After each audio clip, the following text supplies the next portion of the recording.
અમારી એલસીબી ટીમને ગઈકાલે માહિતી મળી હતી કે જે દિલ્હી મુંબઈ એક્સપ્રેસ વે છે ત્યાં ધોલિયા બાજુથી એક ટ્રક આવી રહી છે અને એક્સપ્રેસ વેથી વડોદરા સાઈડ જનાર છે. ત્યારે આ ટીમે એ ગાડીને રોકી અને જરૂરી કાયદેસરની કાર્યવાહી કરીને સર્ચ કરતાં એની અંદરથી 2500 કિલો કરતાં વધારે પોસ્ટ ડોડાનો જથ્થો મળી આવેલ છે.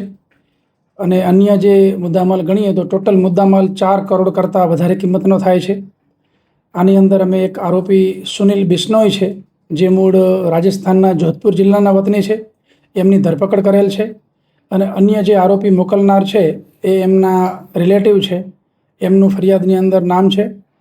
હવે ખાસ આની અંદર અમારી અગત્યની બાબત એ છે કે જે આરોપી છે એ મધ્યપ્રદેશના રતલામથી ટ્રક લઈને નીકળ્યા હતા અને અહીંથી એ રાજસ્થાન જતા હતા એવી એમની પ્રાથમિક પૂછપરછની અંદર માહિતી મળી છે. અમારા એસઓજીપીઆઈ એલડી વડોદરા અને એમની ટીમ જે છે એ હવે ઇન્વેસ્ટિગેશન કરી રહી છે.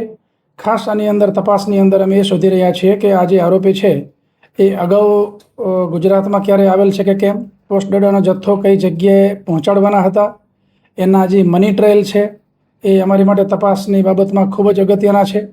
એટલે એ તપાસ ખાસ કરવામાં આવશે. નામદાર કોર્ટમાંથી પણ આરોપીના અમને જરૂરી રિમાન્ડ મળ્યા છે કે જેથી જેટલી વૈજ્ઞાનિક ઢબે તપાસ કરવાની છે, અન્ય ફાઇનાન્શિયલ બાબતની તપાસ કરવાની છે, એ તમામ બાબતો તપાસમાં આવરી લેવામાં આવશે. સર, માલ ક્યાંથી ભરેલો હતો અને કઈ જગ્યાએથી જતા હતા? હાલ જે પ્રાથમિક માહિતી મળેલી છે એ મુજબ જે આરોપીની પૂછપરછ થઈ એ મુજબ રતલામથી ભર્યો છે અને રતલામથી પોસ્ટ ડોડાનો જે જથ્થો ભર્યો એની ઉપર છુપાવવા માટે ચોખાના પાપડ જે છે એના કટ્ટા મૂકવામાં આવેલા હતા, જેથી કરીને મુદ્દામાલ જે છે પોસ્ટ ડોડાનો છુપાવી શકાય.